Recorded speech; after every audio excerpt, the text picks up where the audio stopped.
فرماتے ہیں آج دنیا اسلام کے محاسن سے فائدہ اٹھا رہی ہے، لیکن مسلمان اس نعمت سے محروم ہوتے جا رہے ہیں۔ راست گوئی، سچ بولنا، معاملات کی صفائی، اجتماعی روح انسانی اور ہمدردی وغیرہ جو اسلام کی تعلیمات تھیں، آج دنیا کی حیثیت سے یورپ والے اسے اپنا رہے ہیں۔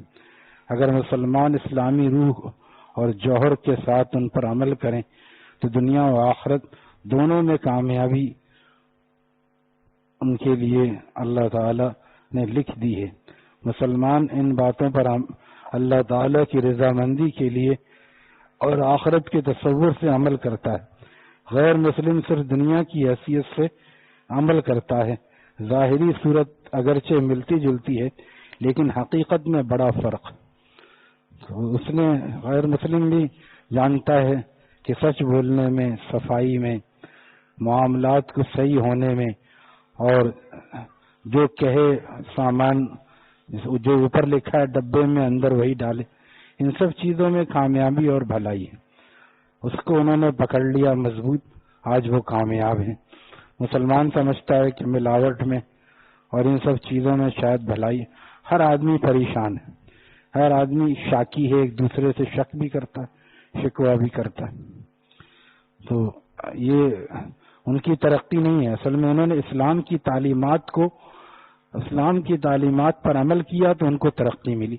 دنیا ایک شاہراہ ہے، جو اس پر صحیح طریقے سے چلے گا وہ ترقی کرے گا۔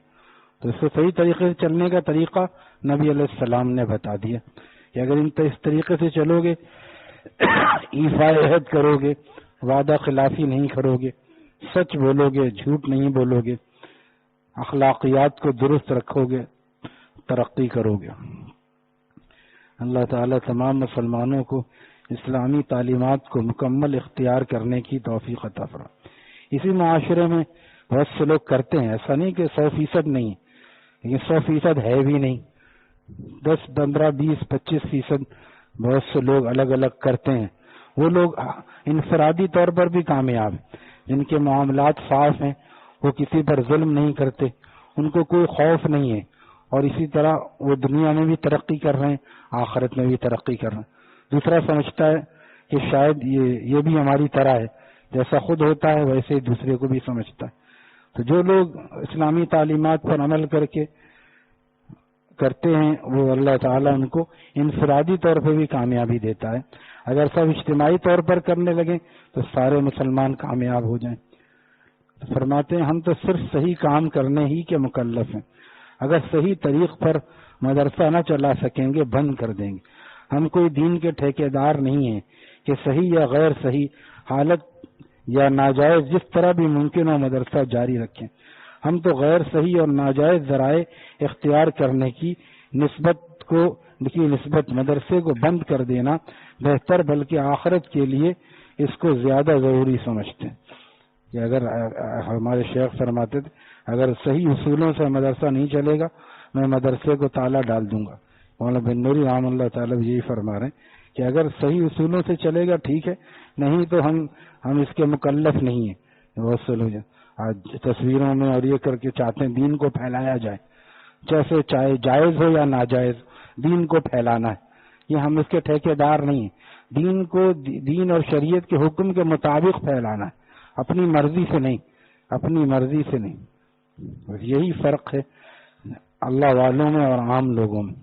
پھر فوراً کہتے ہیں کہ اللہ والوں کے تو بہت سے خدام اور بہت سے متعلقین ہوتے ہیں، تو وہ کیسے ہوئے؟ وہ بھی اسی تقوی کی برکت سے ہوئے۔ تم بھی تقوی اختیار کرو، اللہ تعالیٰ تم پر بھی دنیا کے خزانوں کو اللہ تعالیٰ تم پر بھی برسائیں گے۔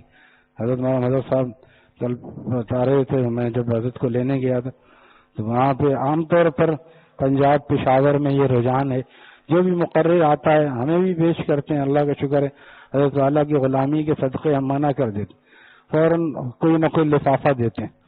حضرت مولانا حضرت صاحب فرماتے 1 لاکھ روپے انہوں نے دیا مجھے کہ اتنے بڑے جلسے میں آپ آئے ہیں، 1 لاکھ روپے، کہا کہ بھئی یہ میرے لیے حلال نہیں ہے، آپ اس کو اپنے مدرسے میں خرچ کیجیے، واپس دے دی۔ اس تقوی سے دین پھیلتا ہے، اس تقوی سے دین پھیلتا ہے، نہ کہ بس جو دے دیا۔ اب کیوں، حالانکہ ٹھیک ہے ایک طرح سے دیکھا جائے تو جائز ہے، مانگا تو نہیں، لیکن کیونکہ یہ اپنے درد دل کو بیچ دیا، گویا گئے بیان کیا، پیسے دیے، پیسے لے لی، تو یہی چین بن گئی۔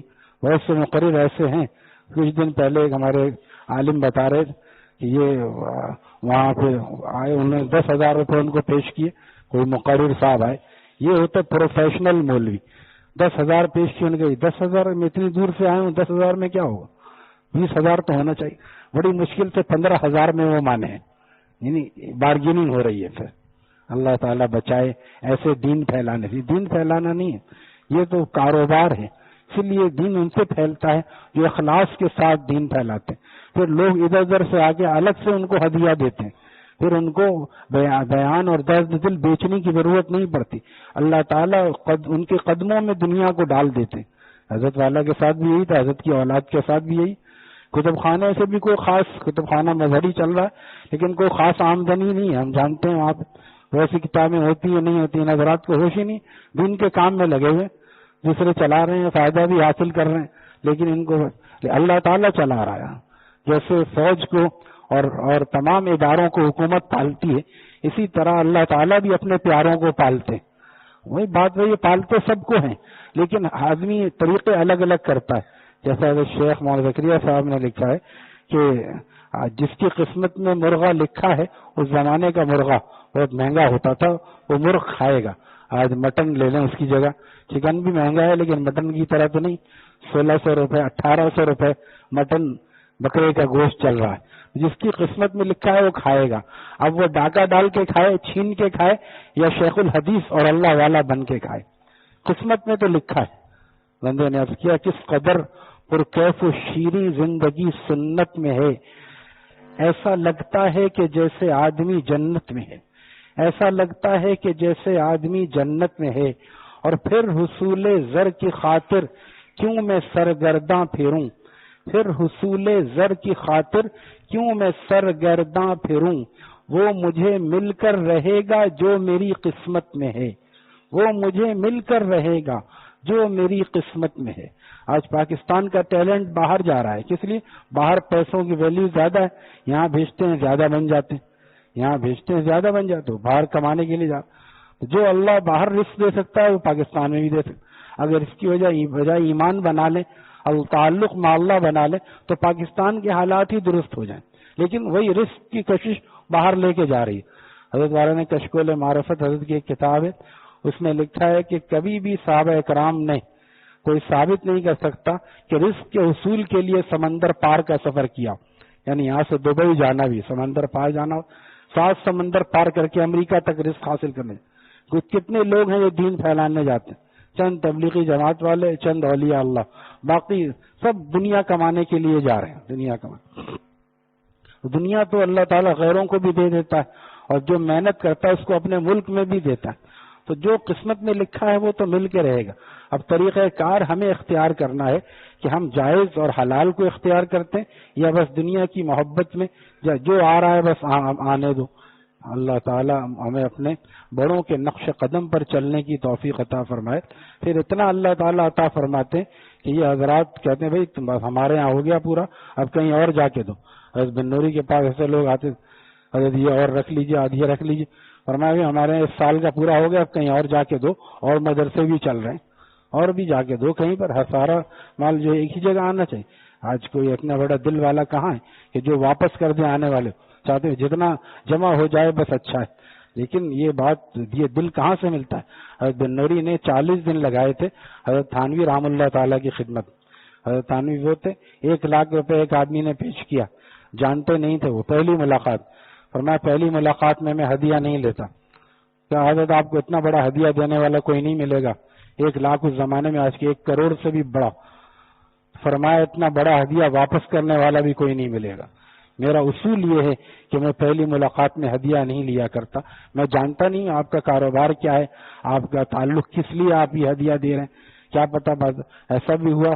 فرمایا کہ ایک استفتاء آیا میرے پاس اور اس کا جواب ناجائز میں دیا گیا، ناجائز تھا تو ناجائز دیا۔ اب کیا تبصرہ کر رہے ہیں؟ اتنے دن ہم ان کی خدمت کرتے رہے، مدرسے میں چندہ دیتے رہے، ایک فتویٰ پوچھا تو وہ بھی ناجائز کا دے دیے۔ اب کیا ہونا چاہیے؟ کیونکہ وہ چندہ دے رہے ہیں تو فتویٰ جائز کا ہونا چاہیے، فلاں کے لیے جائز ہے اور وہ جو نہیں دیتا اس کے لیے ناجائز۔ فرمایا دیکھیے اسی لیے میں اتنی احتیاط کرتا ہوں کہ کوئی ہم سے غلط فائدہ نہ اٹھائے۔ اللہ تعالی ہمیں اپنے اکابر کے نقش قدم پر چلنے کی توفیق دے۔ الحمدللہ رب العالمین والصلاة والسلام علی رسولہ النبی الرحمن۔